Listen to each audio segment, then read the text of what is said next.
How are you, Colin? Good, man. You Can't look complain. good. Yeah. Unlike me. Unlike you said? Unlike me. You just called me fucking Frodo. I must not look good. Not Frodo. No, not Frodo. Bilbo, I think. The older one. All right, everybody, welcome to Curling Nation, episode 10, Size Matters. 10! Double digits! Double We digits, made baby! it! Alright, that was dumb. Thanks, Mike. I'm Joel. As always, I'm joined by Mike, Craig, and Garrett. Yay! Today on the show, hey! we talk with HB Curler and probably one of the best sweepers in the U.S. In the world. in the world that we're friends with, Colin Hofman. Well, he's kind of a badass. He's a badass. Colin Hofman, live from Richie's basement. So, Yep. It's like Wayne and Gareth, only it's just Colin. yeah, you can go back to episode 1 to get more info on Richie's basement. But some updates from around the U.S. USCA rolled out the new Sport 80 system. It was a bit of a rough start, but Yeah, cut him some slack. Cut him some slack. I think it was a big undertaking for people that don't normally work in IT, and it's a huge IT project for 25 to 30,000 people. Don't be a douche about it. That was weak sauce from some stuff I saw on the interwebs. That was yeah, some people being pretty harsh, but yeah. I get a little I will good-natured say- criticism, but I will say it just gave the opportunity of all the curlers in USCA to give their chance to sign up, get on USA Curling, and get rolling. So yeah. that's the start. yeah. They'll roll it out again. There'll be more about it. Yeah. I don't think they're reinventing the wheel. It just didn't go great. So cut them some slack. And I was on the members, because I'm a curling nerd. I was on the members assembly Zoom meeting about this. And, yeah, it did sound like they got some good a good idea for this, but yeah. Maybe it didn't quite message it quite right this time. But look out for it. It'll come out again. It'll be better. Yep. Yeah. What else we got? U21 Junior Nationals got postponed to August 9th through the 14th. Shocker. At Chaska. So some got postponed. What else got postponed, Mike? Women's Worlds. Women's Worlds got postponed. That postponed. Too. I was gonna say canceled. No, Canceled. not canceled. Postponed. They'll do it. Well, yeah. I think there's too many ramifications. Go. I think it's canceled in theory, but maybe they left the door cracked open that they can reschedule. I don't remember what the press release was, if it was canceled or postponed. I think there's too many ramifications for them not to do it, isn't it? So by chance I have it right here. It says it say canceled. It does say canceled. Oof. But because of it qualifies for Olympic points, they're working on other ways to host it or do something else for the points. I think everybody, all curling nerds, were like, shoehorn But it there into were- the bubble. But there were other sports that claimed they were canceled, and they came back. So I don't know. Yeah. What else got canceled? Uh, What else probably got canceled? Mixed Big Ten Nationals. football got canceled. Exactly. And then it came back. Exactly. Big Ten football did get canceled and brought back. And it was Right. like two weeks. Brought back it in wasn't 2 very weeks. long. Yeah. But what got canceled? Was it juniors? No. We talked about juniors. about mixed. juniors. Mixed Nationals. Got postponed to October, from March to October. October 21. Yeah. I think they're looking for a site for that too. So if you are the fan that listens to our podcast and your club wants to host nationals, get in touch with USA Curling. Yep. They're probably looking for Maybe we could someone stream do it, this. and I Are you talking about Are you talking about mixed or mixed doubles? Mixed. Mixed. Mixed. Okay. Yeah. Mixed. Four peoples. Yep. 4-person Okay. mixed. Yeah. Uh, USA Curling. I'll bring the audio of Velvet, and we'll podcast or we'll stream it from your Yep. club. Maybe. maybe. So the walkout music show from last time. Mm-hmm. Got some feedback. Got some more songs up on the Yeah? Spotify playlist.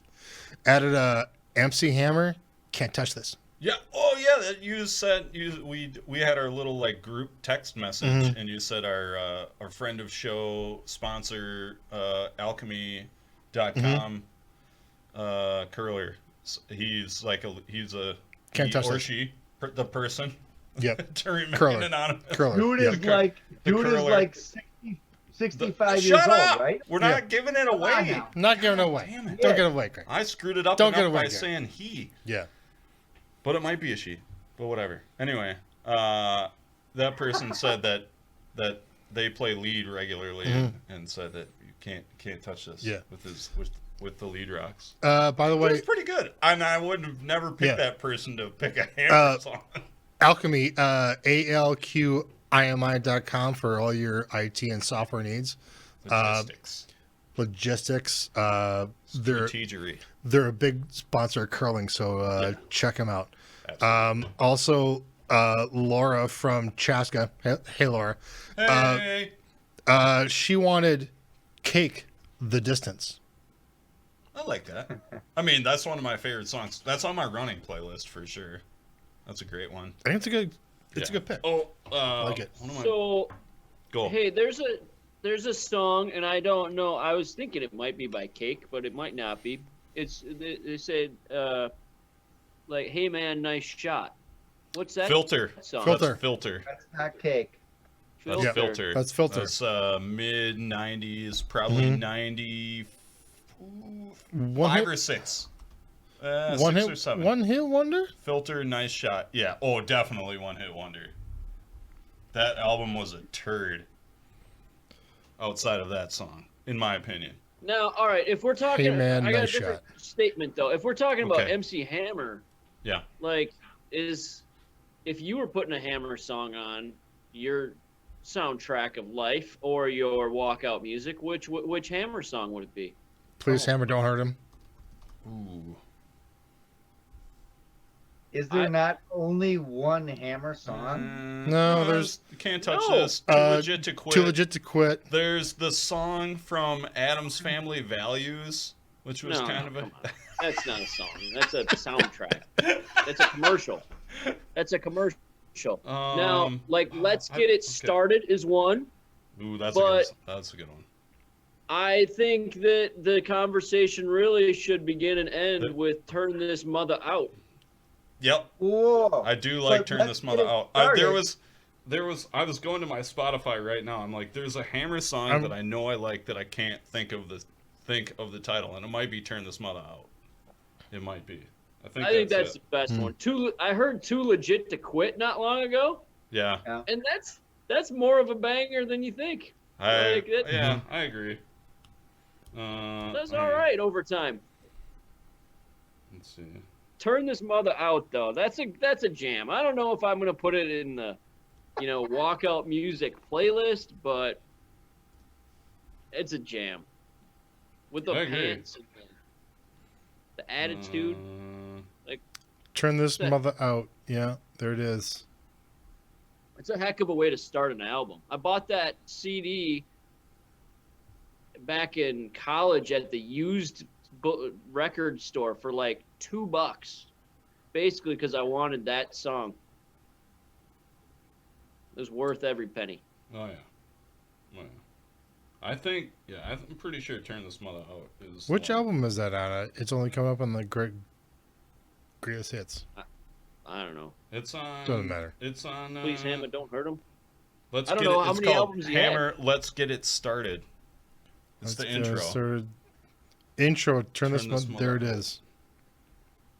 Yeah, that's pretty good one. I was So thinking, does intro Turn This Mother Out go onto the playlist or no? Nah. No. I don't know. We'll Okay. think about It it. was not an official submission by a Curling It Nation was not an podcast official cast member. submission. Yeah. I'm thinking about it. I do like Alright. Laura's suggestion though of the distance. That's one of my favorite run songs ever. Yep. You can't touch this, and Cake is got added to the Spotify playlist. So look it up. It's Curling Nation podcast, curling walk up music on Spotify.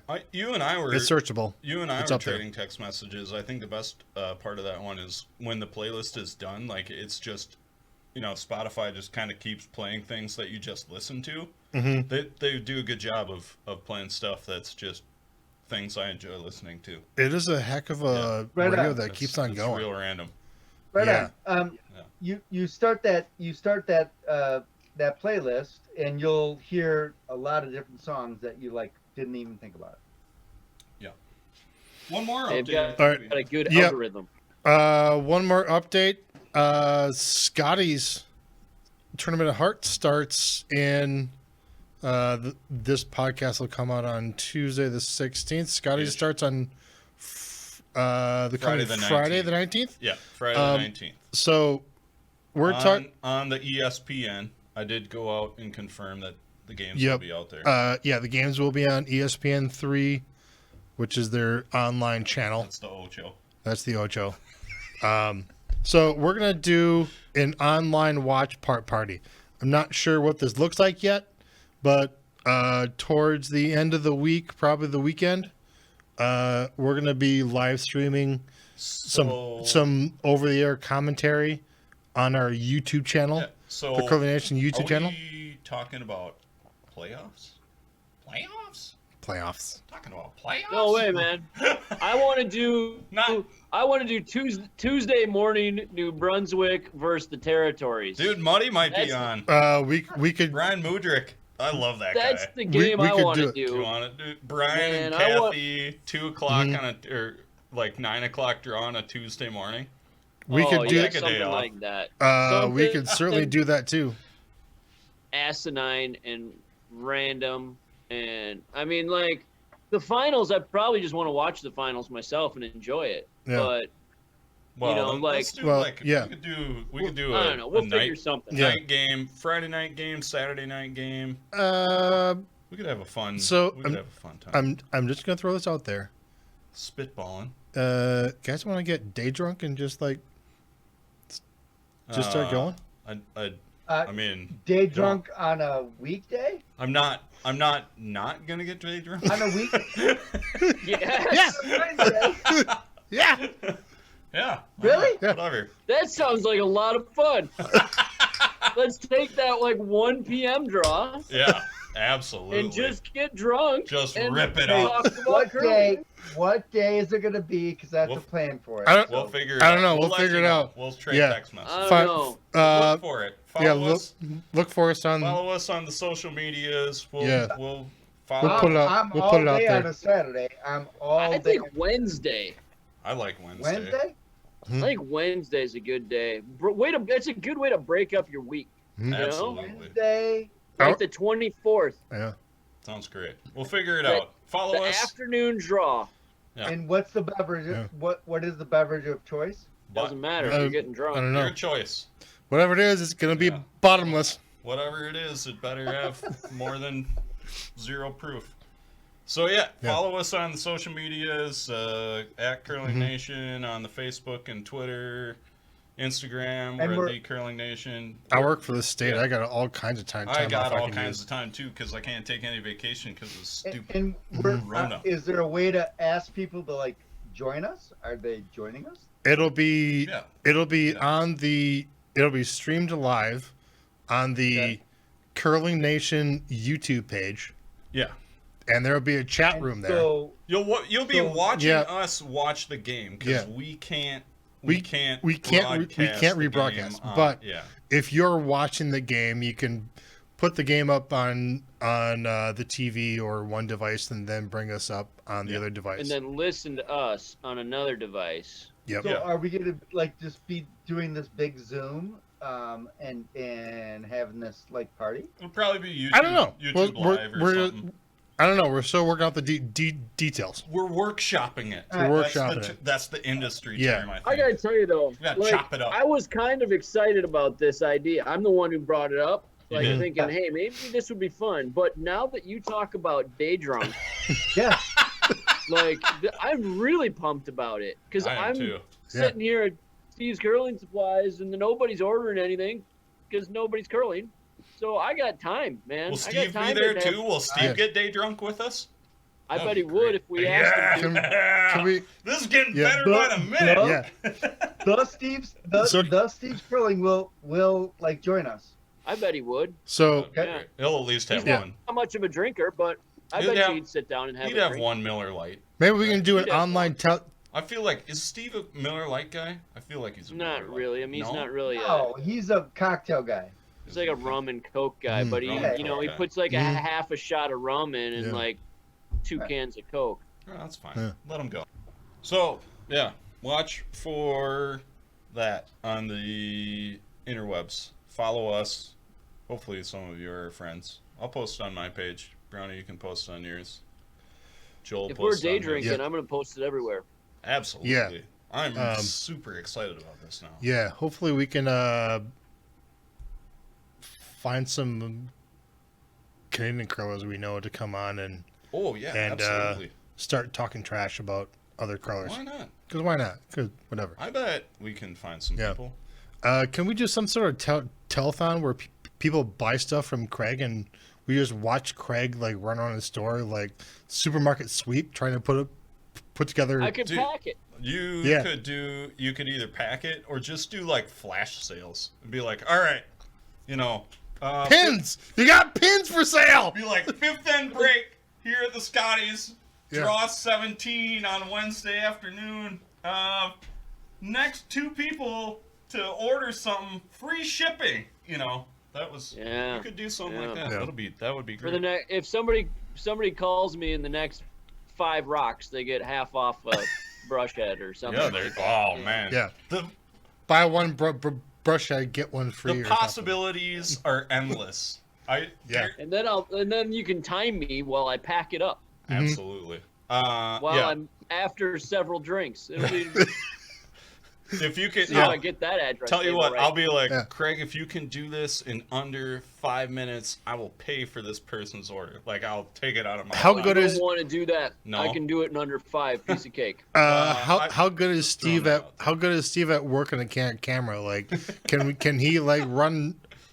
Can he like run behind you with the camera Yeah, as you sure. go around the This store? would be great. No, Yeah, we'll you can figure it out. unplug the computer and just walk around and The point it at me. possibilities are endless. I feel like if you're not taking half a day to watch a random Scotties draw with us, you're missing out. We'll do this for the Briar. We got to be able to do this for the Briar too. Like we haven't- Absolutely. Yeah. Why We'll not? see how it goes, but Man, Like when's it- the Briar can't be schedule? bad. Do we know? who knows? March. Yeah.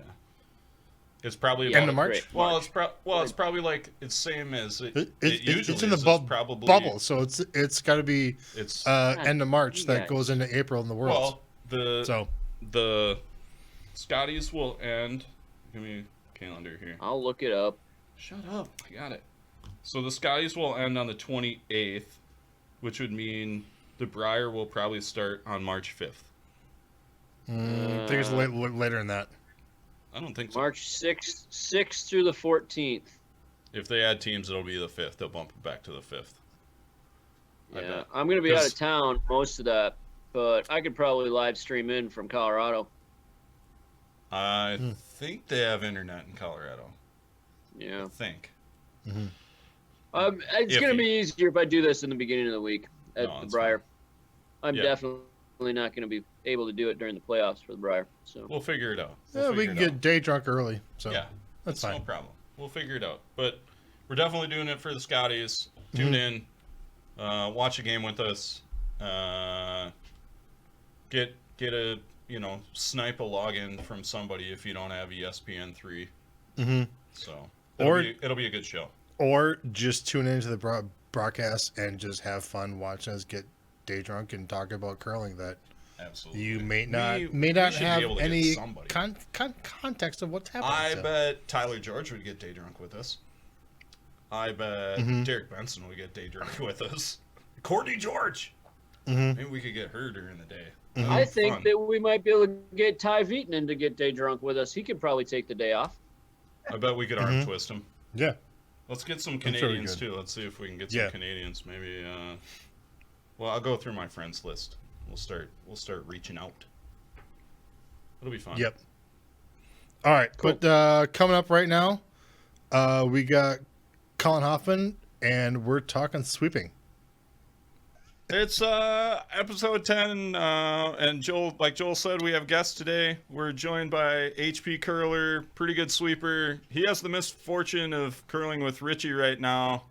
But the fortune of living in his basement. The fortune of living in his basement. I don't know, is that good? Whatever. Welcome to the show, Colin Hofman. How's it going, man? Fantastic. I can tell you it is good. It It's is good. good It's a living good in his basement. basement? It It is is a good. good Yeah. basement. Yeah, I suppose there are Yeah. probably some basements in the Yeah. curling world you wouldn't want to live in. got- Richie's is probably pretty good digs. He's got a pool table, nice Yeah. stocked fridge, couple You wouldn't want to stay in TVs. my basement. My basement is a crawl space, so not good. No, that probably Yeah. wouldn't be a very good basement. So we're having you on because you're an Handsome. HP curler. Well, yeah, and you're handsome, like Mhm. Craig said, There's that too. and you're a pretty good sweeper. But you're more than that. But we're gonna talk sweeping today. All the dumb stuff about sweeping. Yeah. So I don't know. We probably have some questions. Who's got a question for Colin? I don't have a good question to start off. Go, Hit me. Garrett.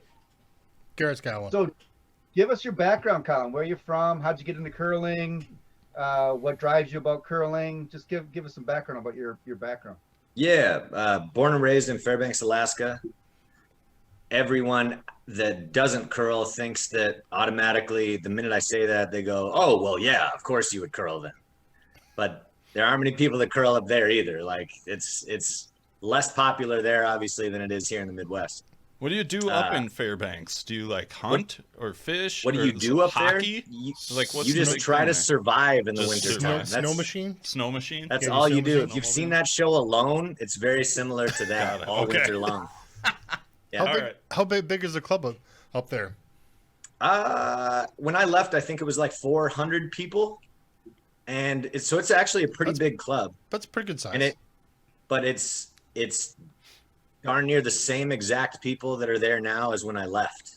So the club's getting older yeah. in terms of the folks who have been around there. There's not a whole lot of new membership because there's just not a whole lot of people moving to Alaska, Right. believe it or not. I mean, Fairbanks seems really nice, but we're recording it's a this. little chilly. We're recording this on, I just looked this up. We're recording this on Tuesday the 10th, and it is currently 1 degree here in Madison. I think you said it's like 1 degree there in Minneapolis. It says it's 15 below in Fairbanks, and it's going to get to 33 below tonight. Is 15 big below deal. the high? Yeah. 15 below is the current temperature. I don't know what the hourly was. I don't know what the temperature was today. Just 15 terrible. below sound, yeah, terrible. Yeah. Yeah, That's terrible. not with the wind either. So, yeah. Exactly. Heat It's wave not down windy in here. Fairbanks, though. Almost ever. That's what I've always been told. Is that It's true. it's cold, but it's not windy. But when it is, you don't go outside basically because you'll just die. Fair. Got it. But it's a dry Yeah. cold. So So it's a fine. dry, yeah, it's a dry cold. It's a dry Yeah. cold. It is a dry cold. Colin, So how you long have you started been curling? curling it? How'd you get Yeah. into it? When did you start I'm- curling? Born and raised. Like I literally don't remember not being in a curling club Got at it. some point. Folks both did it.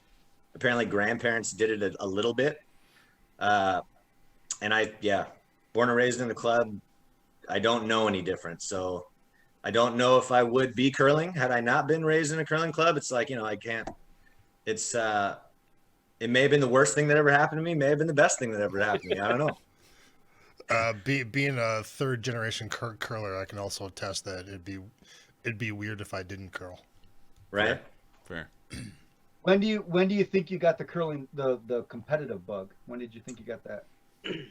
Oh man. The earliest memory I have was I was 9 years old and we had a cash tournament in Fairbanks for a lot of years. Craig knows about it. It was actually it was the biggest purse in any curling tournament in the US for years, actually. And so there were a lot of teams from Northern Canada, like another beautiful part of the world, the Yukon Territories. I'm sure it's wonderful there this time of year as well. But there were a lot of curlers that came up from there. Some people you've seen in the Briar. They've never done super well, but they're pretty darn good curlers. There's obviously just a lot of good curling in Canada. And having played a charity spiel with Jamie Cooey, I know they're they're a different breed up there. Super No doubt. nice people, but exactly, they're fun. Yeah.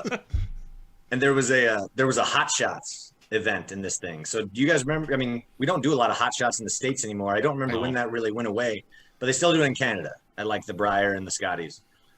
And I entered into this thing. Everyone could do it. You paid like $20, and I think winner took 60% of the purse and second took 40% of the purse. And all the other men's curlers and women's curlers entered into this thing. And it was me against this guy named Oris Peach in the final. That's a great name. That is a great name. And I'm 9 years old, and I'm obviously out there ready to, kick this guy's ass. And he's looking at me like, what are you even doing out here, basically? So, I mean, that's the first time I remember going like, I can do this. I'm pretty good at this. Nice. And did you kick Orin Peach's ass or not? Nah, I got second. But he went to the Briar a couple times. I think I might have beat my dad on the way there. So that was it was probably a letdown once I got to the final. Like beating my dad was probably really what it was about. Nice. That's awesome. Good stuff. I've played in that tournament a few times. I was the 2000 champion. Yeah. I believe. But I went 3 times, I think. And every time, it's like, it was like the second week in November or something like that. And it still got to be like 30 below up there. Oh, yeah, it was terrible. Like that's too cold for that time of year. That's the one thing I can definitely say, actually, that curling probably was great for my life because it's the first thing that got me out of the state. And I remember the first time I went anywhere else, I went home. It was just like, I'm leaving. Like, I'm not living here forever. Nice. So maybe if it wouldn't have been for curling, I'd still be in Alaska. So I can't be too mad at it. I mean, don't get me wrong. I'm going to talk a lot of crap about Alaska. I love Alaska, but I love to visit Alaska. I've been there. It is a nice place to visit in the summer. Exactly.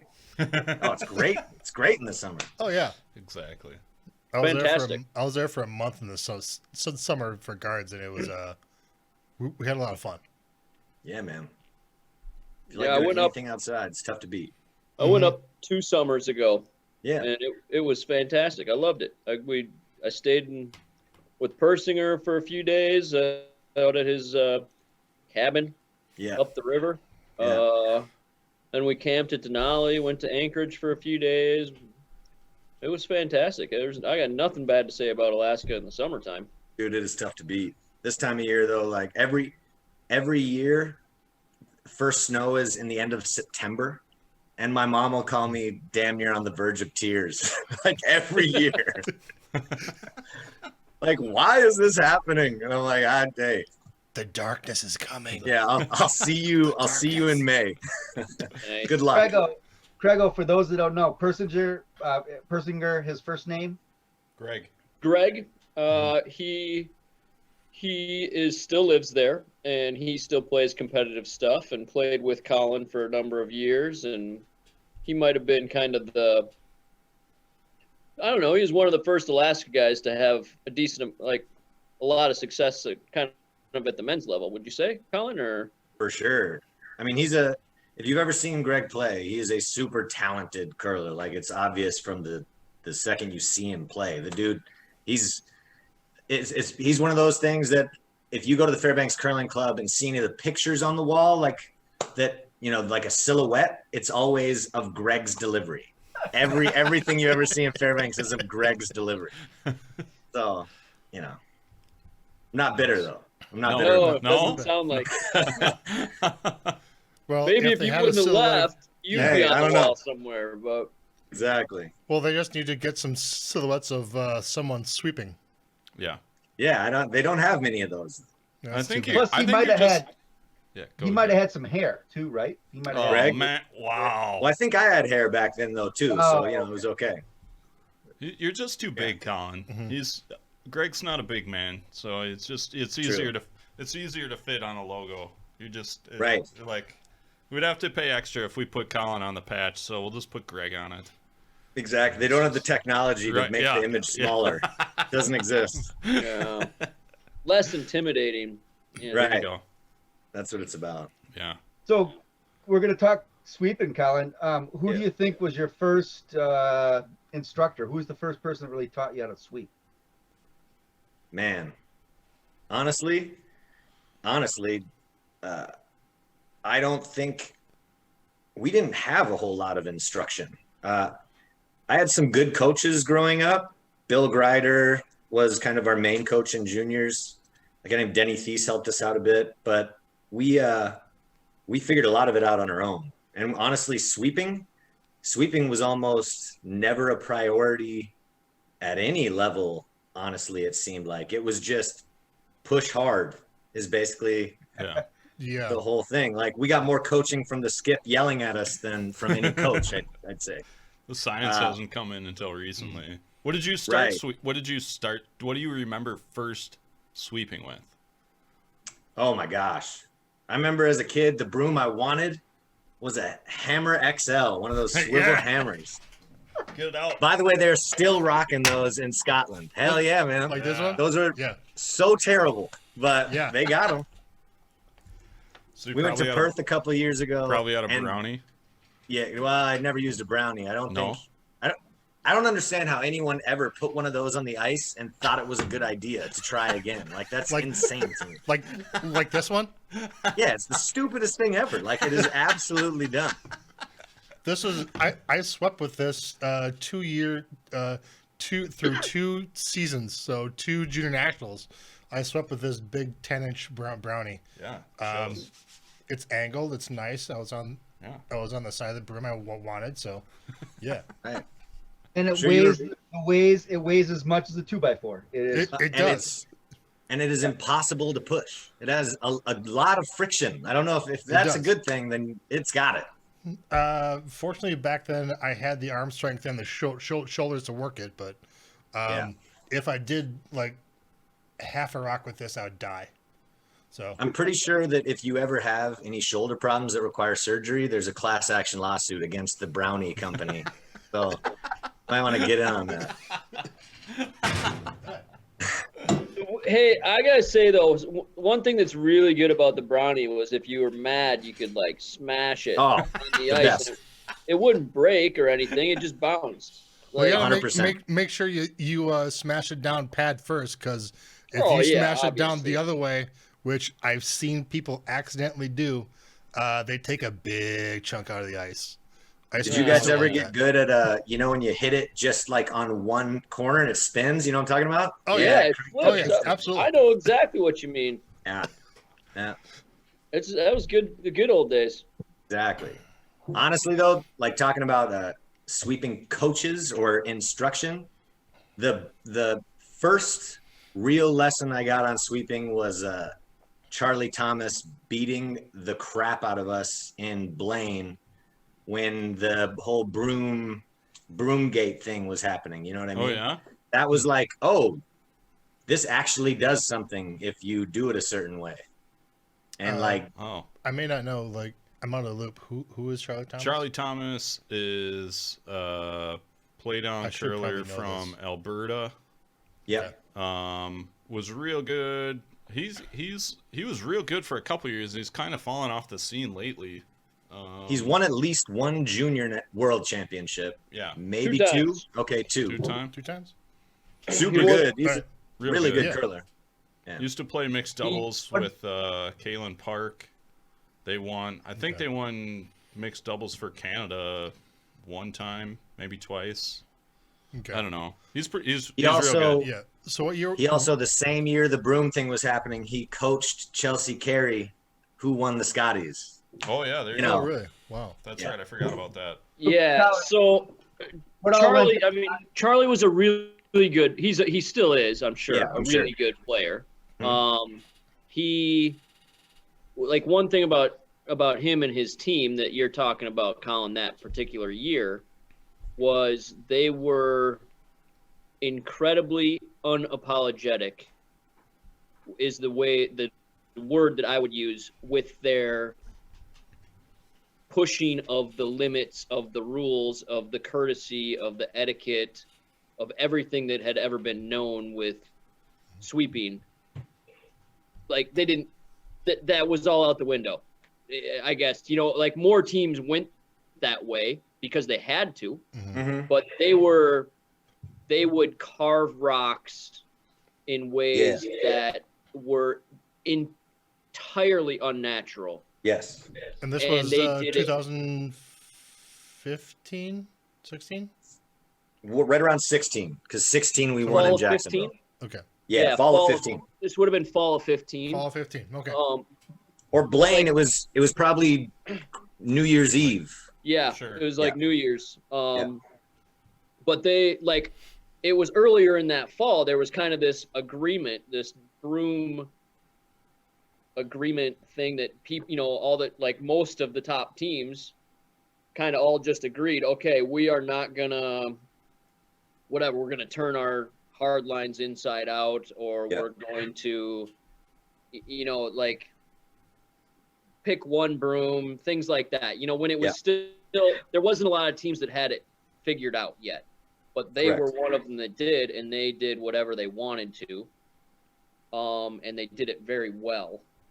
Well, they weren't using hard lines. They were using hair.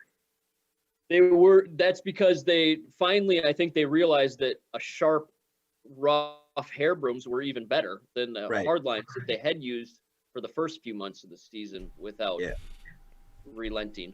Well, and it might also, I don't really know the details, but it might have been, it was probably just that they figured out they were more effective. But it also could have been they were like, fine, we won't use the hard lines. And then they went and started trying everything. I mean, that could have been it too. They were just looking for something else that was good that wasn't banned. Yeah.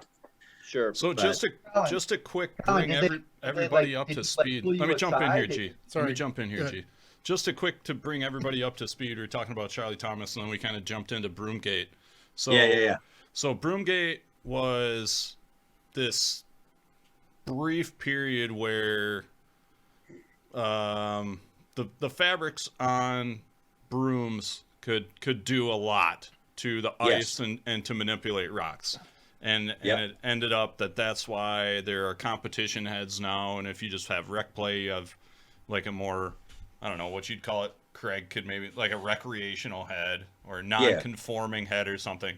But that's why a lot of that's what we're talking about is like carving rocks and Broomgate and what they could do. I mean, you could almost joystick rocks, make them curl one way and back the other. You could really scratch the ice with these. Yeah. Right. Yeah. So Colin, that describe- just for our newer listeners who maybe Fair aren't enough. 100% aware of what Broomgate is or what we're talking about, that's kind of what that's all about.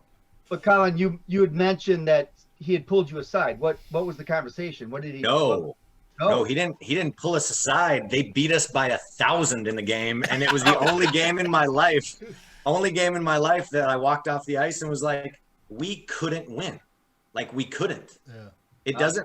I remember saying that. I was playing with Brady Clark at the time, and Brady's like, no, if we just would, and I go, no. Like, we couldn't win. And then somehow Craig beat them by 1,000 later in the weekend, and I don't know how they won, but they did. So I they can didn't tell you reach out- how we won. No, I know how you won. I saw it. They missed one shot, got 7 times. super mad at each other, and then I made a shot that's impossible unless you are like completely abusing the whole direction, like steering thing. Like, I played this like board weight hit on a rock that was overburied by 18 inches Yeah. for like 5. Yeah. And I might have felt bad doing it against anybody other than them. Right. Like, we're so like brash about the way they were doing it, and they whatever, they've got some personalities on that team that Was that when he was whatever. playing They with, don't. like, They're not everybody's best friend, but Rocky like whatever. They don't Virtue have to and be. Chris Shilley and I don't think Shilley was on the team. Shilley It was wasn't on like Really- DJ Kidby. okay. Oh man, I Rock don't Virtue on remember. the team?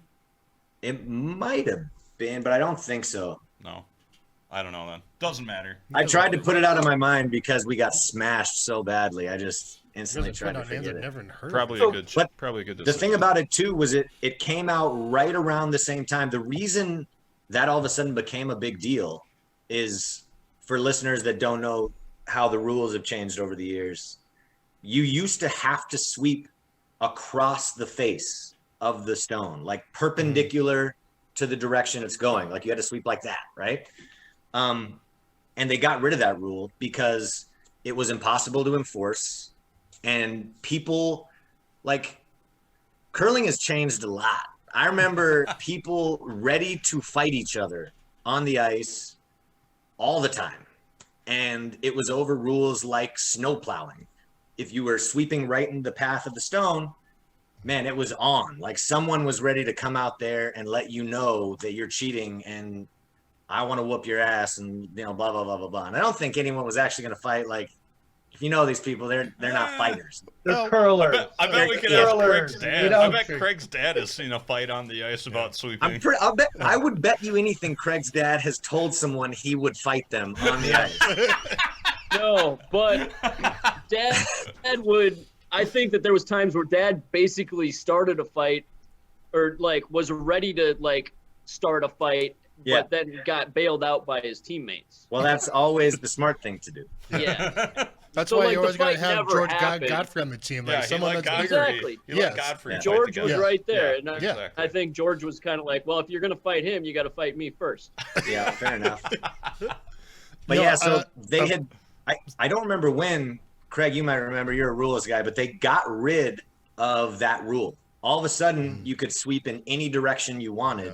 And I'm pretty sure that was around that time. Like that might have been mid 2000s, early 2010s, something like that. Yeah, because I remember But- playing juniors with my big 10-inch brownie.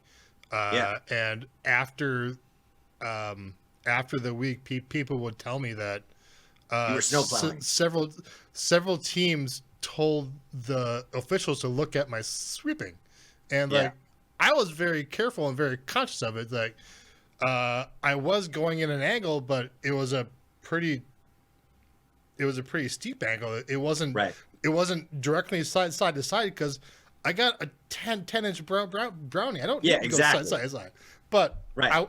I would have enough movement back and forth that the officials would always say it was okay. Got it. Right. And so it was like the coupling of the rule changing. So people are all of a sudden sweeping different with these fabrics that were also very effective using that technique. And all of a sudden it was like, whoa, something's happening that we didn't even know existed before. And that was eye-opening for me because I was like everyone else, just pushing a broom hard and not realizing that honestly, I was probably hurting myself as often as I was helping myself by sweeping before that. So that was kind of the moment that things changed, I'd say. Yeah, so that was. I think that a lot of us who had played for a long time in that couple month span, like if we ever sat back and thought about our curling careers up to that point, we realized how many, or we stopped thinking about it before we fully realized how many shots we have ruined. Yeah. By sweeping them, the wrong way compared to what we know now. Right. But so with let's skip ahead a little bit with the new fabric. The new fabric? Yeah, with the new fabric. How far do you think you can drag a stone? And how much direction do you think you're playing with? Yeah.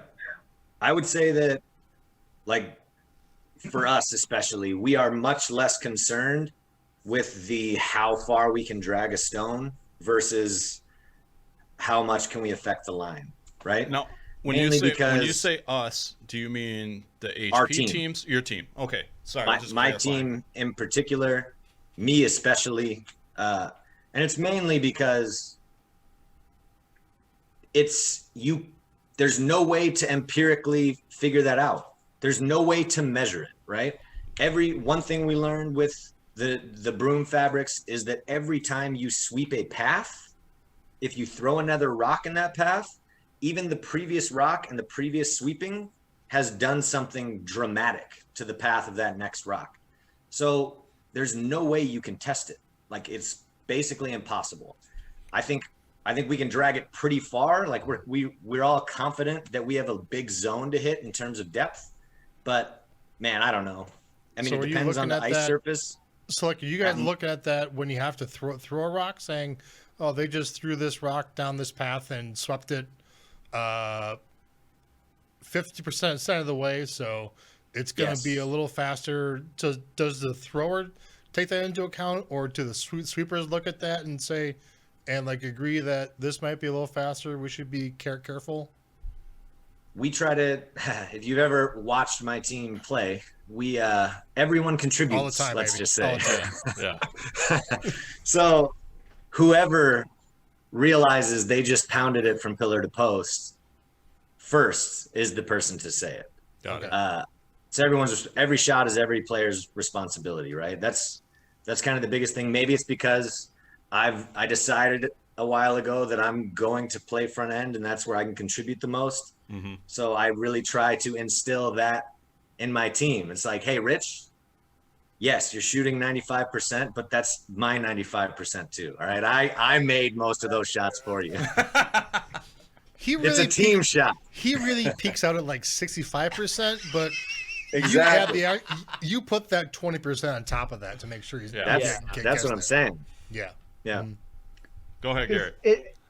Because it's so the finesse aspect of the game is still there, though, right? I mean, so back in the day, like you're still timing. You're still like, if somebody like flips a handle, if somebody like comes up light. Yeah. There's still that aspect that you have to have in that sweeping content, right? Oh yeah. It's not all about like you can just bend the stone wherever you want it to go. You can't drag it like 8 feet. There's still that component of the camaraderie of, okay, what's the timing of the ice? How fast do I got to throw this? But there is a little bit of a escalation, or you have a little bit more benefit because you can make it do a little bit more than what it was before. Right. But there is still that communication in a very strong amount. So talk to me about like how much is that team communication comparative to like how much can I directionally sweep the stone? Does that make sense? Yeah, I mean, first of all, like there are some places where you can drag a rock 8-10 feet, I imagine. Like there's some spots where you can just feel it. It's like, man, we can carry rocks forever. But that's not super common. But what you're talking about the communication aspect, that is, I'd say, the whole thing. We practice that. We practice those systems. I'd say the way we like to think about it, when I say we, once again, I'm talking about our team. It's always, we have a checklist, right? And that checklist is basically, what information does everyone need to have the highest probability that this next shot will be made? And we do things like, the thrower is going to say how they are going to throw it. Like we all try to slide a hair tight and throw the rock a little straight. And the reason we do that, for us especially, is so we can throw lighter weights and stuff on takeouts. And then our sweepers can hold the rock from curling longer, just because of the way the trajectory of the rock is traveling. It makes it easier for the skip to call line, and it makes it gives the sweepers more control. We have more control from the minute that rock is let go to the minute it stops than I'd say most of the teams on tour, and that's because of those systems and all of that communication. Like we have ran through that checklist a million times in practice, and you see a lot of teams do it. Like none of the stuff we do is is new. I'd say a lot of that system stuff we stole from like Team Carruthers, Reed Carruthers on tour and people like that. But is there a colonel on the ice? Is there somebody that like is or are you always talking together? Is there somebody like, because when you're reading the ice, like you might have an edge, you might have like a quarter second edge of reading the ice a little bit better. Is there a colonel on the ice that says, no, we got to go now, or is it a team effort? I'd say for our team, it's a team effort. I mean, we definitely, the thing is about curling is it's really odd that the skip is always the leader, is the way you always think about it. But the skip is 100 feet away from 90% of the action.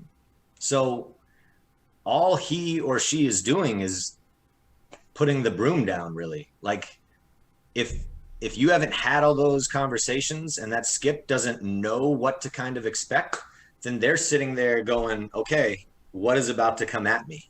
And that is also going to make their job a lot tougher. So I'd say, I mean, I don't want to just talk about myself, but I'd say I try to take on a lot of the leadership in terms of the three of us, like lead, second, and third. And most of that is I'm the project manager. I'm not necessarily the leader, but I'm the one that is making sure we hit those items on that checklist every time. Got it. Right on. So back to Craig's question, how much do you think you can, I guess, so you said that you can bend the rock more than you can carry the rock. And I think maybe I think I already know the answer, but how much do you think you can bend the rock now with the new fabrics? That's what you're getting at, right, Brownie? Yeah, or how much can we affect the line, basically, sure. is I think kind of what you're saying. Like, so it's not necessarily... So if there's a draw to the tee line, if someone's just throwing a draw to the tee line, I think we can probably affect the line, either sweeping dead to hold it straight from start to finish or sweep to make it curl from start to finish. Yeah. I'd say we can probably affect the line. We have maybe a 2.5 rock window worth of width. Oh, wow. So like that's 3 feet, 3 feet total. So like maybe a foot one way and a foot and a quarter and a foot and a quarter either way, probably something like that. But it also, once again, is going to depend a ton on the ice surface. Like some surfaces are just so much better, or I don't know about better, but just more susceptible to manipulation. Yeah. Go ahead, Craig. So do you think that you can, like, how much more effective do you think you are at holding a rock straight versus making one curl extra? I assume that you think you can have more effect making something go straight than making something curl? 100%. I mean, the curl thing is tough because part of the reason a rock curls is because, there's more friction or more friction as it's slowing down. There's more of a little bit of like frost developing on that front edge of the rock, of the running surface. And as it's slowing down, it's grabbing more and more and turning. So when you're sweeping, you are eliminating a lot of, you're stripping off or warming the top of the pebble. So it's not necessarily getting as much snow on that leading edge. So you're removing one factor in terms of a rock curling more. And you're hoping that what you are doing is greater than the harm you're doing. Sure. So man, making rocks curl is really tough to quantify because it all depends on the weight you're throwing. Like if we're throwing backline weight at something and we are a couple inches wide of where we need to be, maybe we'll try to make it curl because we think we can make up that space. And if we just go right off it, it's kind of flipping a coin, right? Sure. But if it's a foot wide, then we need to go right off it because we need that rock to just grab. Hopefully it catches something under that leading edge and hooks a little harder. So it's about how close the weight is to the called weight and about how close the line is to where it needs to end up. Yeah. So hold on, Garrett. On that same topic, then, how much of that call is being made on the spot by the guys with the brooms? Like, I know that in general, a rule of thumb is sweepers shouldn't be calling line. Yeah. The skip and the guy who throws the rock should be calling line, but that's obviously not the case at high level curling, that everybody is involved in every shot. Right. But like in that situation, when you're talking a backline shot, like, do you think you as a sweeper are communicating weight issues first, or are you hearing line issues first on this is one we better start trying to make curl, or this is one we got to just get off and pray that it turns over? Yeah. Honestly, like, we do have a lot of autonomy. Me and Phil or Croy or Andrew, whoever's sweeping, like, that's one of Rich's biggest strengths to me as a skip, is he doesn't care about how the shot is made. If we make a decision, like if we have a line to work off of as sweepers, so we know the rock needs to get to center line, and we know it's hanging out a little bit, we have the freedom to make that decision. Now, Rich might veto us, but if I get in there and start trying to make it curl, Rich isn't gonna yell at me afterwards and freak out about, like, what were you doing? Like, I didn't say sweep. So we have autonomy to do that, but we had better be still communicating. We can't just do our own thing and not let anyone else know what's happening. Another thing that we do on our team that I know some teams do, but not a whole lot, is we try to always have one person sweeping and one person judging, communicating back and forth from the other sweeper to the skip. That way we don't have... Go ahead. I like to call that person the hype man. I mean, yeah, exactly. I think that's an underrated position on the curling team, being the hype man. I feel like that's my strength on the team, is telling Ty when to sweep, because he's better. I tell you what, if you think that's your spot, then it's definitely your spot. That is for sure. But no, like, I was a jumper in high school. So like long jumper, high jumper, and triple jumper, which, man, I was terrible at triple jump. It requires too much coordination. And That's, man, you can. I was just gonna say, it's kind of like butterfly swimming. It's coordinated. It's coordinated terrifying. Falling, I think. Yeah, I was just afraid of embarrassment more than I wanted to jump far, so it didn't work out super well. But I remember sprinting. I was not a super good sprinter, but they'd put me in there every now and then. And I remember the coaches saying, every time you look over your shoulder to see who's behind you, you lose something like 0.2 of a second on your time. Right. Something like that. Right. And I gotta feel like, I think that, especially with what we know now about sweeping, a lot of being able to hold the line is about consistent pressure and a consistent stroke. And I feel like if you're constantly pulling your head up to look at where you're going, or if you need to make a call on the weight, I feel like you're taking your focus away from that stone, and it might curl a little more than if you hadn't been. So what we do is, my head is down and I'm talking to Croy. There's a lot of times where Croy or Phil will try to sweep, and you hear me audibly yell at them, like, look up, stop helping me. You know what I mean? Look up. And that's because Colin, talk about that. No, talk about that a little bit more, Colin. So you're down in the trenches. You're giving it. You're going at the sweep. You got somebody that's aiming you, right? And that's. So talk about that just a little bit more. Right. So Rich will be obviously communicating yes or no. Croy or Tilker, whoever's there, will be communicating to me yes, yes, yes, yes.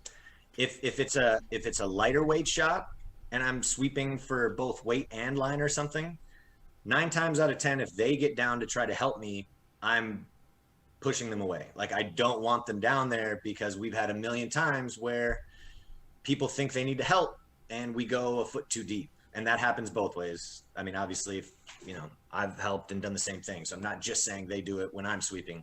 I always just can get it there myself. But And it's Well, not you because normally you're- can it's not- though. yeah, Yeah. And exactly. it's not because you're a monster. It's because it's the way that sweeping has evolved.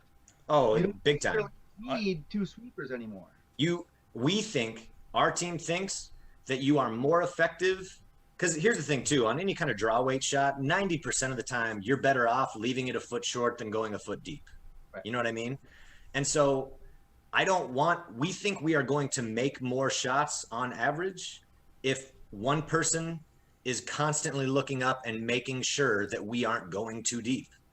And so, Croy or Tilker, Andrew, they don't have to be right. But what they need to do is all of a sudden, if they're not sure that we need to keep going, they just look at, go, we're close. And so then I can slow down and look up a little bit. How many times have I seen a rock being a skip come down and seeing my two sweepers just get after it and not looking up? I'm like yelling, "No, stop, please, God, no!" And they just pound it right to the back line. We've all been there. Happens all the time. So two things. Let me do two things.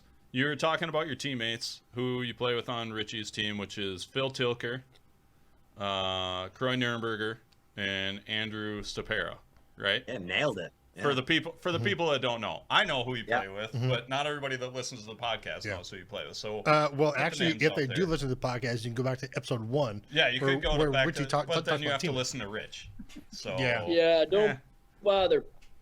Yeah. It's shrill. Don't give him a big head that he's got like the most views of the podcast. So we don't need that. It's already weirdly shaped. It doesn't need to be any bigger.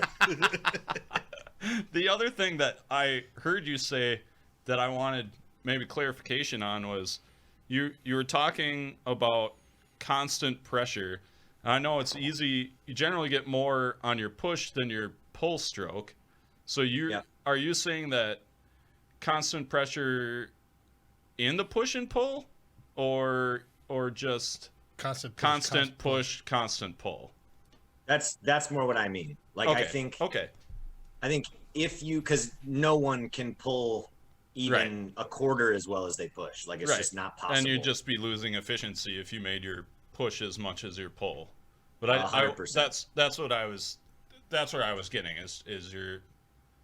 I didn't know how much sweeping had evolved at the high level. If it was to the point where it's like constant push, constant pull, and that's a benefit over the, like the 75 push, 25 pull. Right. Okay. No, it's definitely push as hard as you can. Pull is just as fast as you can. Okay. Cool. So you can push again. Well, that's good. That's good for people So that are watching. So you want to push. The more pushes you get, the better. Yeah. The more harder pushes you get. Got it. Got it. Go, Garrett. But we still don't have the science of is a push scrape or a pull scrape. We don't know that, right? That's minutia. That's way fucking. Excuse my language. That's really a lot of minutia. That's too nerdy for this podcast. Obviously, your strength is forward. Right. Right. Because you're moving forward. Right. Yeah. But we still don't know is whatever. Pushing forward, are you scraping? And then pulling backward, are you not scraping enough? Right. So I'm also a mechanical engineer, and so like this part is interesting to me. Right. And me and Croy, he's also a mechanical engineer, and so we kind of nerd out on this stuff. Right. But it is it's blatantly obvious that you are affecting the ice surface, probably basically making a track for that rock to follow, right? You're scratching the ice surface. And if you tried to just do pull strokes the whole way, I don't think it would do anything. So it's not that it's not working, it's that it's so insignificant that you shouldn't use any energy to do that, I would say. But what if you had the perfect engine and you had both push strokes, perfect push, the same weight push strokes both ways? Well, that would be the way to go then, basically. Yeah. If you could do that. Is that the Cardinal heat engine of sweeping? Have you guys ever seen like the the team Norway. Have you watched them recently? Which one? No. The men's team. So There's if a you couple if of you good ever get a ones. chance to There's watch them, is that the team with? Oh God, what's his name? I've drank a lot with Bumpy. Is that no, what we're it's not talking about? Bumpy. It's not Bumpy. Hoiberg is on the team. Hoiberg. That's it. Yeah.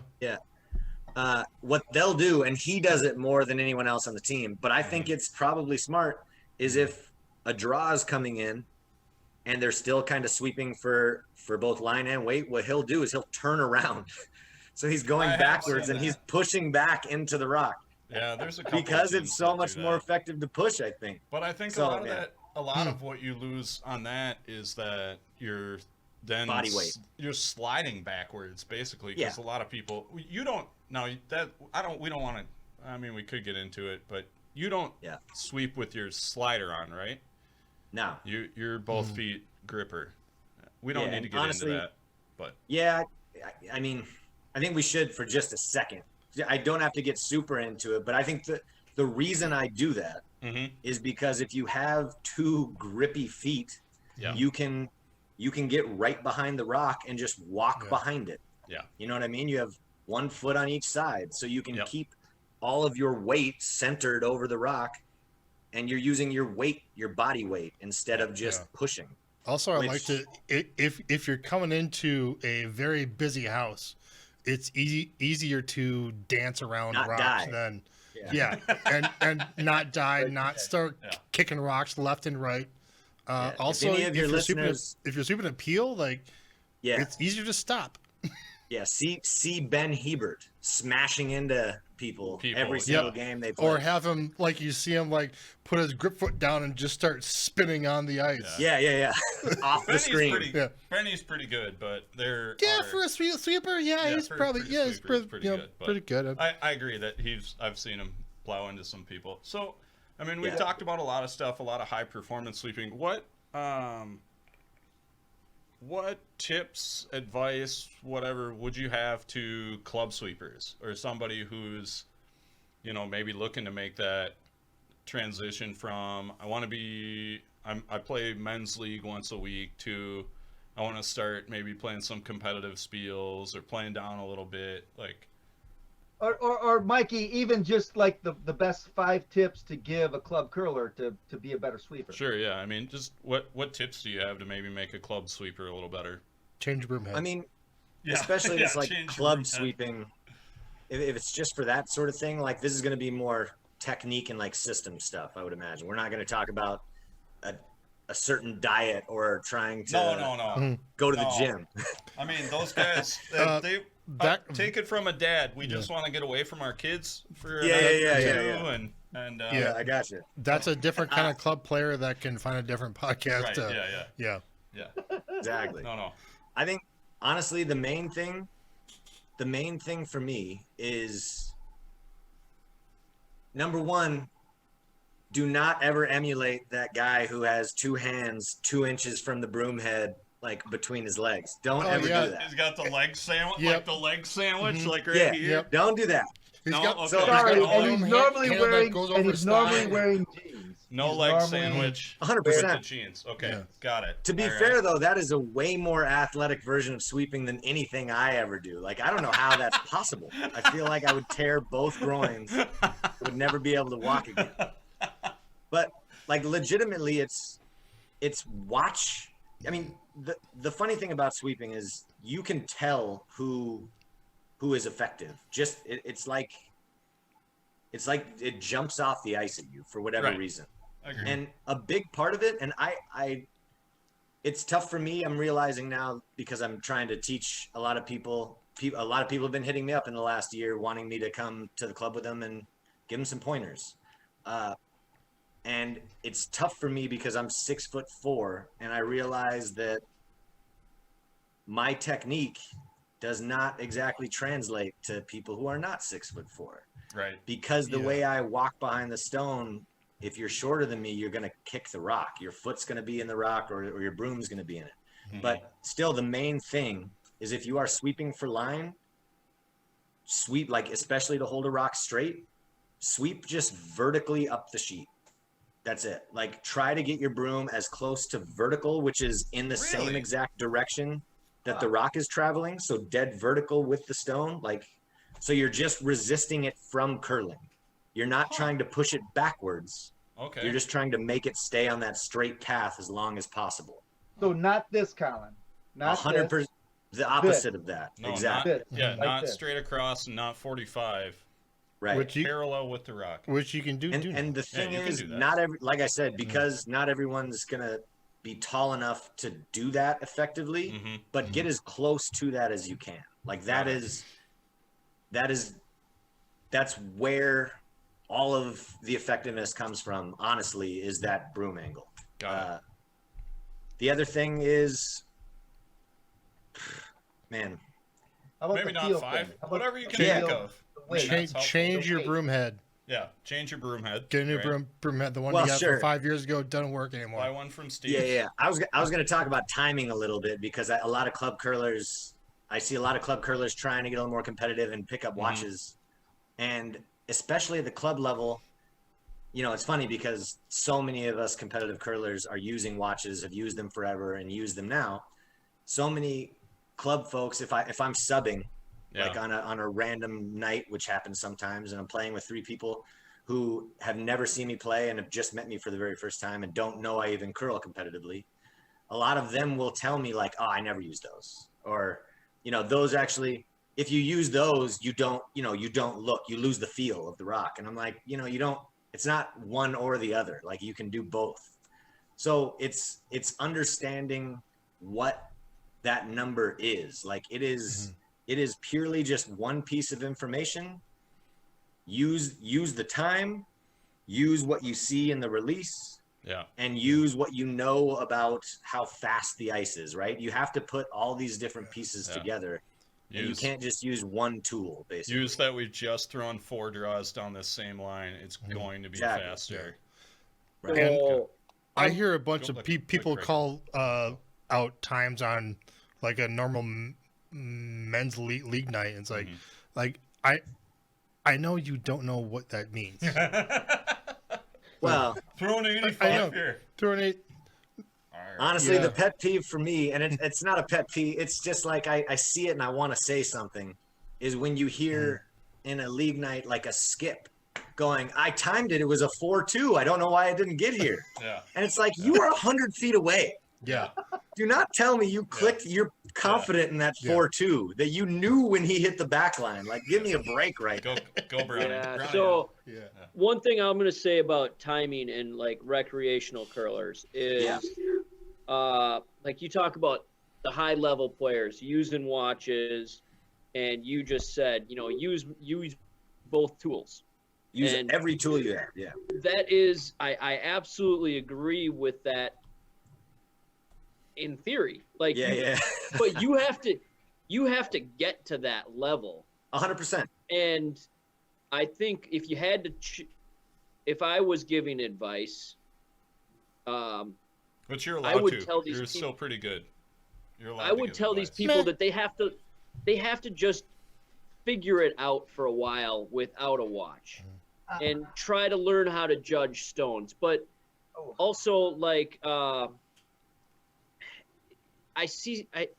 because I see so many people, the second you put a watch in their hand, Right.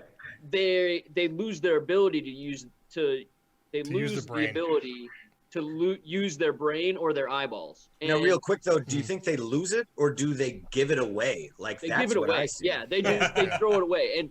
But I think that part of it though is it's easy to do without a ton of practice and a ton of training because your brain doesn't want to deal with conflicting pieces of information.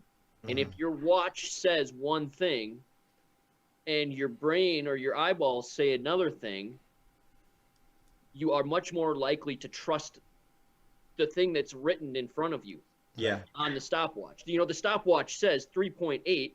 You trust that 3.8 more than you do your head that said, 3. That said that's heavy. Right. And I think that's a mistake that can be used. And so figure out how to do it without, and then figure out how to do it with. I've got some really opposite comments to you, though, Craigo. I bring up a lot of newer curlers, try to bring them up. I'll say the words TJ. This dude is smarter than hell. Great conversationalist, awesome curler, can throw any stone, but something about sweeping just like bung his brain. I tried to teach him, like, get the feel, like look up, like you get to the bench, look up, you get to the this, look up. Yeah. He could not call weight to save his ass. Yeah. I put a watch in his hand and I said, try this for 3 weeks. He actually improved in the ability of like calling the sweep faster. So it's not like there's not a silver bullet, I don't think, but for some people it takes that time. But I totally agree with you, Craigo. Sometimes it takes that watch to get them to get the feel they're in their body of what that stone's doing. And then they can throw the watch away. This guy had to have a watch in his hand for the first 2 years. Well, yeah. My experience, that sounds like more the exception to the rule, because when my teammates, when I curl on just a regular league night, that not a competitive night, I tell my guys that want to start timing rocks is I tell them to do long times first. I tell them don't do short times. Right. Get the long times so that way they look at it after the shot is over, and then I want them to think about what that time was, where that rock ended up, how did it look coming down the ice. Because I think I'm more with the experience with Craig is like, if you give a new curler or a curler that hasn't timed before, if you tell them time it from the back line, do short times, then that's all they're looking at. Yeah, but I think like what Garrett was saying is smart. Actually, it's what he was talking about is someone who didn't have the confidence to make a weight call otherwise. They don't have it in their body. Right. This gave him a first piece of data, and then all of a sudden it's okay. But it has to be coupled with something like you have to make 3 calls as you come down the ice, right? So that way the clock can be a first one, halfway down the ice is the second, hog line is the third, and whatever. But the problem is too, like to Craig's point, is I'm just as guilty of this as anyone else. I am kind of beholden to my first weight call more than I should be. If I say weight's close, I go from that. You know what I mean? I don't just throw that away and say, no, it's actually back line. Like I go T-line, back 4, back 8, back 12. Yeah, so I think we all do that, but I think that's think that goes back to your team comment, and that you're just constantly providing that feedback, you're providing that information. I mean, that's just how you make shots as a team. Right. But I think as a group, some people are faster, at it than others. Yeah. But I think as a group, what we're trying to say to everybody is don't hold the timer as your crutch. Try to learn speed first. Watch the stone come out of somebody's hand. Watch the speed. Try to get the gauge of the speed of the stone just from like watching cues on the ice, watching stuff going down, rather than always having that crutch of that timer. Because I've seen so many people, they'll put a timer down and they're way freaking off. It's like backline when it should be like they want a T-line. So, but then there's people that can't get it, and I've experienced curlers that just don't have that feel. It's like when I want to put a bunt down, I can never get a freaking bunt down because I can't judge the speed of it. And sweepers, just remember, it's okay to be wrong. Yep. Right. Learn. All right, Well, we got and that's some. the thing. Go. One Yeah. last Like, thing. Go for it. last thing I'll say about it is that it is one piece of information. If you're trying to teach someone how to do a job, you don't give them all of the information that exists and say, good luck. You give them what they're ready for, kind of based on some tried and true method. And so if you think someone's ready for it, if they can handle all that other information, then sure, you can maybe add it. But to Craig's point, like, you don't say, okay, here's a stopwatch. I also need you to be looking for release and remember all the different weights across the whole sheet. Like if someone doesn't do any of those things, you don't ask them to do all three. Yeah. All right. This has been a very informative conversation, but I don't want to keep you forever. And I think we probably could just come back to this whole sweeping thing another time. So I'm going to wrap up with some questions for you. Hit me. And I'm going to mix them up a little. Okay. Who's the best sweeper you've ever swept with? The best sweeper I've ever swept with. Woofda. I mean, honestly, like it's based on using the hair broom. So Tilker by far would be the best I've ever swept with when we had the hair brooms in Jacksonville. Because we were the two best sweepers on planet Earth that week. Sure. I would agree with that. And I think that Tilker is an underrated sweeper in general. Wow. Yeah. Hot take. He's just crazy enough to try way harder than he probably should all the time, basically. Yeah, maybe. I mean, he looks the part for sure. Yeah, definitely. But all right, who's the best sweeper in the world? Not named Colin Honestly, Hofman. Hey man, I think I am. When it comes to just straight up line, second best. Then I don't think there's anyone as good as me. I don't disagree with that. I wanted to see if you were going to answer yourself. I'm gonna. Yeah. Nice. I've gotten some confidence lately because there are a few competitive curlers who told me as much, and I was like, I always thought this. I really appreciate it. Nice. I'd say honestly, the best ones are kind of a surprise for some people, but I think their technique is the best. It's like Colton Flash, I think is one of the best, and Ryan Harnden, specifically Ryan. I would agree. Those are both good front enders, good brushers. Yeah.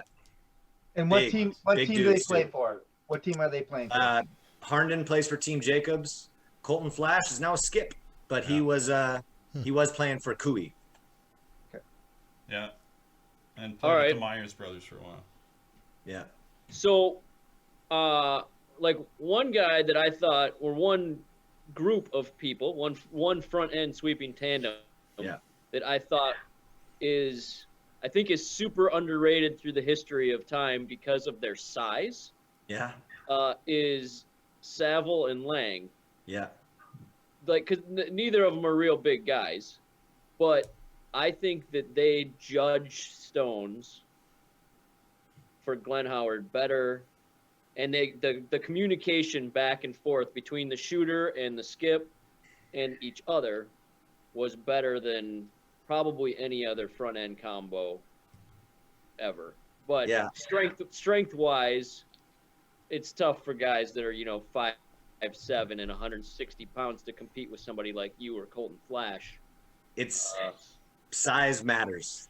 Yeah, I hate to admit it, but if you're a linebacker and you're really big and you're closer to the ice, don't you have an advantage? That's why. You don't want to. You need to get that broom as close to vertical. A straight line is the most efficient way to project force. Gallant's pretty good, isn't he?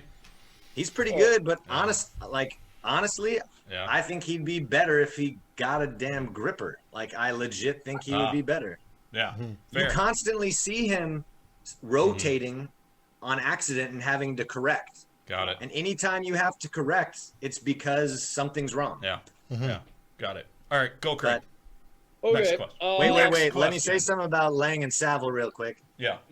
They didn't have to be good because Howard just threw it perfect every time, too, is the thing. And they've said as much to me. Yeah. I heard them specifically. It was, being the front end on Team Howard is a pretty good job. You just throw two rocks, say weight's good and cash the check. And then let Dickie Hart or Wayne Maddox. Exactly. I mean, they didn't have to sweep. They didn't have to sweep a lot every time, but they were very good at being doing the precision. They were little more or little less when they were really good at saying weight's good. Yeah. Weight's good. They were excellent judges. I mean, I could be too if I only had to say those 2 words every time. Yeah, but you have to play with Rich. All right, so. well, shit, I'm trying to give these guys some credit, and you're just taking it all away. So. See, actually we should thank Rich for throwing the way he does, because now we can learn so much from how Colin can adjust all of his rocks down the ice. It's fantastic. Anyway, all right, Craig, you go. Anyways, I haven't. Yeah. All right. What's your favorite club in the world that you have never considered your home club? Probably. I mean, just favorite club, not based on anything. No, not based on anything. Just whatever my favorite is. As long as it's not your home club.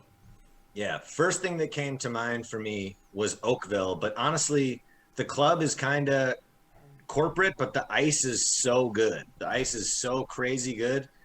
And I think, selfishly it's my favorite because I feel like I throw it really good there every time I've ever been there. Like, who else said that? Did Rich say that? Somebody else I thought said Oakville. I bet Rich said that. It is an amazing surface to curl on. Yeah. Like, crazy. The club itself is nothing special, I don't think. No, a pitcher of beer is like $25. Yeah, it's ridiculous. I mean, it's kind of nice it's kind of neat that it's like in a neighborhood compared to an industrial park, like a lot of curling clubs or something. But it's really the whole Oakville Curling Club appeal is when you step on the ice and you have like amazing, perfect conditions in front of you all the time. It's crazy good. I like Scott Foster's the ice maker there, and he should probably get more credit. More for of sure. the time. But, yeah, no doubt. Okay, what's your favorite Bonspiel? Favorite Bonspiel? Honestly, I think it's both the St. Paul International and the Last Chance. And honestly, the main reason is because I'd never played in a tournament like those until moving to Minnesota, where like there's significant prize money if you stay in the top tier. But if you drop down to any event except A, it's just a party. Like that doesn't exist, not just in most places. It doesn't exist in any other sport, period, where you can play against Olympic champions as just a rec curler. Honestly, it's just an awesome experience. And then you're going to lose, but then you get knocked down to a place where you can then party with Olympic curlers the whole week and play against other folks that are right in your kind of skill level. So it's a cool experience. Like it's more fun. I have more fun at those events than probably any other event, honestly. Nice. I like that answer. All right, if you're going to a Bonspiel, it can be any Bonspiel, competitive, recreational. Who are you bringing with? Yeah, I thought about this. Clarify. I saw this question and I didn't know how to answer it. Point of clarification. You can we've had people take 5 and 6 man teams, so you're not limited to 3 people. You can say 4 or 5 if you want. Well, I wasn't actually even thinking about a whole team. Honestly, if I could take any, like a bunch of people, number 1 would be, I was thinking like Paul Gausel. If you guys know who that is, he's a old-time Canadian curler. Like, I would just like to see what a weekend with that guy was like. Like, he was... Sounds familiar. I've heard of Paul Gausel, but I don't think I've... Famously, like, the wildest man of all wild men, basically, in terms of competitive curlers. Like, won when he was super young. Like, he was Kevin Martin before Kevin Martin, but on every drug known to man. That was the difference, basically. So you want like 1974 Paul Gausel? Oh, for sure. I don't want 2020 Paul Gausel. RIP if he's not around anymore. Well, hey, I met him in like the 90s, and he was still pretty wacky. But like, I think that mid 70s, early 70s Gausel would have been off the charts. Perfect. So, all right, I like that. That was a great start. Yeah, great. And then after that, it's probably a bunch of Seattle 1990s grunge band people. Okay. Nice. Chris Cornell is like my favorite musical artist of all time. R.I.P. All right. Okay. That would be dope. Yeah. All right. Me, him, and Paul Gausel. You Three-man team. Cornell, three-man Paul team. Gausel. Playing the Once Seattle. again, though, it would have to be '90s Chris Cornell too, because he 90s was Chris- sober yeah. for like the last So 25 then, years of his life. are you playing the Seattle like spring spiel? Isn't that the one that goes like 24 hours a day and? Probably the Fairbanks, or it would be. Oh, we're gonna have to. I'm picking the era for all these. It would have to be also like the 80s or 90s White Horse International Bonspiel. That's the one. Whoa. Yeah. Dang. You've never seen a place like this, like No, probably famously. not. And I'm not sure if this is true, but every woman I ever met there was very quick to tell me that there are more women that live here than men, and blah blah blah. And they were very friendly, Got terrifying but friendly. I feel like me, Paul, and Chris could have had a good time. it. Gonna go off the Yeah. rails. Bring them back Yeah. in. You From. could It have. was a family show. Not Now, really. No, not at all. We had this conversation last week. We've decided we're gonna bring it back to every guest, and Uh-oh. if you had walk-up music for every shot, what's your walk-up song or songs? So I've thought about this a lot for whatever reason. Yes. And my song, and it's from the question, like, what would be, like your walk up to a fight song, right? Yeah. But I feel like it would be baseball, almost- fight. Yeah, whatever. Yeah, it would be almost better for curling because I feel like people would be terrified in the crowd. But it would be Elite by the Deftones. You can Google that if you want. It's intense. Also, though, we did do at the slams they have like an intro. If you've never been to a Grand Slam, at the slams they have an intro where you have music and a video, and I think we have ours, and we did ours to Team Ruin, or I think it was Team Persinger at the time, to a Careless Whisper. Ironically, I heard that in the car on the way over. It was, dude, it's incredible. Yeah. You should. It's a great song. You got to Old find the George video. Michael. There's Phil Tilker is like making out with his curling broom. You should have heard all the man. I'm telling you. So you took it real serious, is what you're saying. Oh, it was amazing. Like, because you're so close to the crowd, and you could hear all these like 80, 90-year-old people in Calgary, like, oh, what is happening? They were not impressed. Just a picture Phil doing so that. good. Just a picture of Phil like his crazy hair, just kind of doing man. that. That is Oh, such a man. great answer. Well, hold on, Garrett. One sec. What's your favorite song to karaoke? Probably Mac the Knife. Mac the Knife. By the way, Colin is a fantastic singer. Yeah, I've seen And, that. Tell by my beautiful talking voice. It's just like that scene. Quite the entertainer at karaoke night. So, anyways, I just thought I'd get that out. Yeah. So, Colin, we see you have some tattoos Yeah. on your body. You have anything coming up in the near future of tattoos? Yes. Hopefully. I want to get, like I always planned, I have my whole arm basically done and my chest. And I plan on going down a little further. There's this art piece called Smile at the Rain that is really cool. I don't know if anyone's ever seen it. I think you can Google it and actually see it, but I want to get that tattooed on me. But other than that, probably not much. Like, I'm not one of those addicted to tattoos people. People who say that I think are crazy. Like, getting tattooed sucks. It's a bad time. Are your tats better or are Plyce's tats better? Ugh. We both have some pretty bad ones. I'm not going to lie to you. But the thing is, like, tattoos for me, and I would assume for Chris too, because I've seen some of his, it's like they're a mile marker in your life. Yeah. At least it reminds me of who I was and what I was doing, how stupid I was to get that bad of a tattoo at that time. So I like it. Are you designing them yourself? Are you having the artist do it for you? What are you doing? well, hopefully my friend doesn't listen to this, but my best friend from high school was a tattoo artist and actually did some of my almost all of my tattoos. So the first one that he did is pretty bad because he was brand new. So also my body is basically like it's a canvas of his improvement because he's gotten better. You can tell which ones from when. So he designed most of them. and this other one is going to be an art piece, like I said, but not everything can be tattooed, so you kind of have to trust the artist for sure. Nice. Yeah. All right.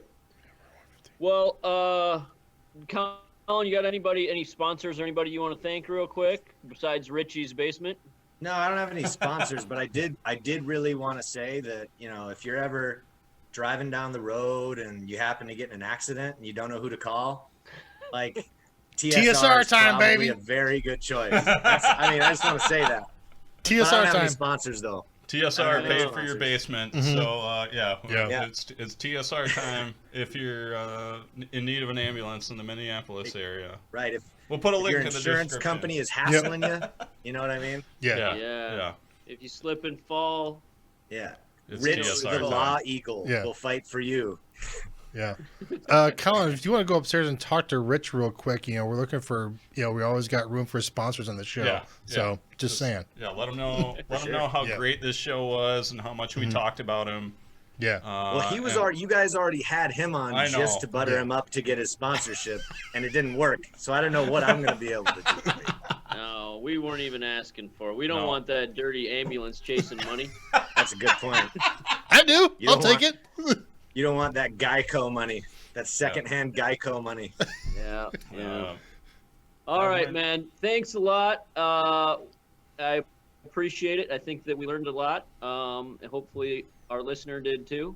And maybe we can get into more sweeping stuff in the future sometime. Yeah, dude. I can talk about this stuff forever. yeah, thanks, man. People get annoyed. Good luck when you curl again, whenever that is. We don't. Yeah. We don't know. But- Nah, might get canceled. We'll see. Yeah, Mike. Yeah. So cool, man. All right, we'll Thanks, see you. Colin. Yeah, Very thanks for candid. coming on. Very cool. Very We'll good. see you again. Thank you. Absolutely. All right, that's it, everybody, for episode 10. We made it! Episode 10! Like double digits. Who can believe it? That's it for the podcast this week. So if you want to get in touch with the show, email us. We're at curlingnation@curlingnetwork.com. Facebook and Twitter, we're at Curling Nation. Instagram, we're at The Curling Nation. Patreon, you can find us at Curling Nation if you want to give $1 or $2 to the show for something. If you want to listen to the show, watch the show, we're on Apple, Spotify, Google, YouTube, or other favorite podcatcher app. Thanks again to alchemy.com for sponsoring the show. That's ALQIMI.com for your, I don't know, what are they? Strategic IT needs. IT Software. Yeah, all those needs. Check them out. They're a big sponsor, Curling. They are a sponsor of curling. Also, don't forget, we'll have something out, some sort of Scotty's watch party on YouTube. Sure to be a good time. Interact with the show, watch the game. Can't miss it. So for myself, Mike McDermott, Joel Dietz, Craig Brown, Garrett Perry, that's it for Curling Nation this week. Good curling, everybody. Out.